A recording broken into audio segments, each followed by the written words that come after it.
പഹൽഗാമിലെ ഭീകരാക്രമണവുമായി ബന്ധപ്പെട്ട കാര്യത്തിൽ സുപ്രീം കോടതി തീരുമാനമെടുക്കാൻ വൈകുന്നത് ചില കൂടിയാലോചനകൾ കൂടി നടത്താനുള്ളത് കൊണ്ടാണ്. അതായത് യാഥാർത്ഥ്യം എന്താണ് എന്ന് ബോധ്യപ്പെടാതെ സുപ്രീം കോടതിക്ക് ഒരു കടുത്ത തീരുമാനത്തിലേക്ക് നീങ്ങാൻ കഴിയില്ല.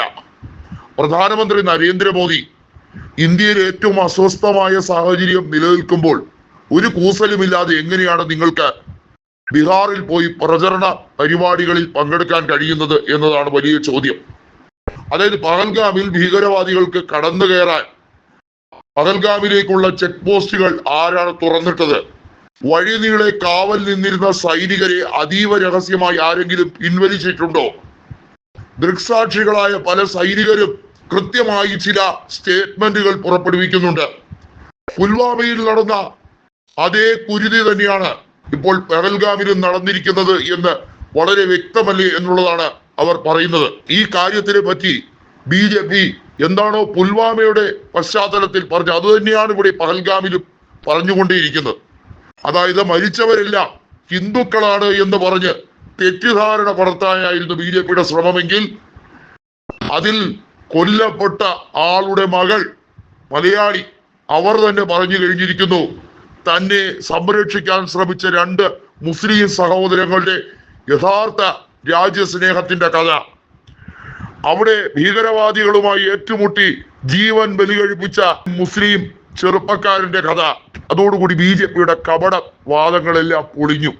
അവരുടെ ആവശ്യം രാജ്യത്തിന്റെ സുരക്ഷയെ സംബന്ധിക്കുന്ന കാര്യമല്ല, ഈ രാജ്യത്തു നിന്നും എങ്ങനെയെങ്കിലും മുസ്ലിങ്ങളെ തുരത്തുക അല്ലെങ്കിൽ അവരെ അടിച്ചമർത്തുക, അതിലൂടെ വോട്ട് ബാങ്ക് ക്രിയേറ്റ് ചെയ്യുക.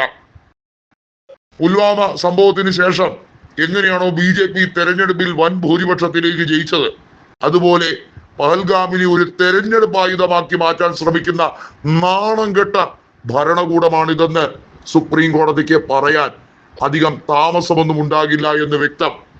54 വർഷം മുമ്പുള്ള ഒരു ഏപ്രിൽ മാസത്തിൽ അന്ന് എങ്ങനെയാണോ കൃത്യമായും ബംഗ്ലാദേശിനെ മോചിപ്പിക്കാൻ ഇന്ദിരാഗാന്ധി ശ്രമിച്ചത്, അന്ന് ഇന്ത്യയുടെ ദുർഗ എന്നാണ് വാജ്പേയി ഇന്ദിരാഗാന്ധിയെ വിശേഷിപ്പിച്ചത്. സിക്കിമിനെ സ്വതന്ത്രമാക്കാൻ ചൈന പിടിച്ചെടുക്കും എന്ന ശ്രമം വന്നപ്പോൾ അവിടെയും ശ്രമകരമായി ഇന്ദിരാഗാന്ധി വിജയിച്ചു. റഷ്യയുടെ സഹായത്തോടെ ഇന്ത്യയിൽ ആണവ പരീക്ഷണം നടക്കുമ്പോൾ അതിനെ എതിർത്തുകൊണ്ട് അമേരിക്ക അടക്കം വന്നപ്പോൾ അന്ന് പറഞ്ഞത് ഇന്ത്യയെ ആണവ ശക്തിയായി അംഗീകരിക്കാത്ത ഒരു രാജ്യവുമായും ഞങ്ങൾക്ക് ഇനി സഹകരണമില്ല എന്ന് വെട്ടി തുറന്ന് പറയാൻ നട്ടല് കാണിച്ച രാജ്യസ്നേഹിയുടെ പേരാണ് ഇന്ദിര പ്രിയദർശിനി അഥവാ ഇന്ദിരാഗാന്ധി. അതിന്റെ നിഴൽ വട്ടത്ത് പോലും നരേന്ദ്രമോദിക്ക് വരാൻ കഴിയുന്നില്ല. കാരണം തെരഞ്ഞെടുപ്പിൽ വീണ്ടും വീണ്ടും ജയിച്ച് അധികാര കസേരയിൽ ഇരുന്നുകൊണ്ട് കേന്ദ്ര അന്വേഷണ ഏജൻസികളെ തങ്ങളുടെ രാഷ്ട്രീയ ശത്രുക്കളെ ഉന്മൂലനം ചെയ്യാൻ അയക്കുക, അതല്ലാതെ രാജ്യസുരക്ഷയെ സംബന്ധിക്കുന്ന കാര്യങ്ങളിലല്ല ശ്രദ്ധയെന്നത് വീണ്ടും വീണ്ടും മനസ്സിലാക്കുന്നു. അന്വേഷണ ഏജൻസികളെ എന്തുകൊണ്ട് കൃത്യസമയത്ത് വിടുന്നില്ല? ഒരു BSF ജവാൻ പാകിസ്ഥാന്റെ മിലിറ്ററി കസ്റ്റഡിയിലാകുമ്പോൾ എങ്ങനെ നിങ്ങൾക്ക് സ്വസ്ഥതയോടെ ബീഹാറിൽ ചെല്ലാൻ കഴിയുന്നു? വലിയ ചോദ്യങ്ങളാണ് പ്രതിപക്ഷം ചോദിക്കുന്നത്.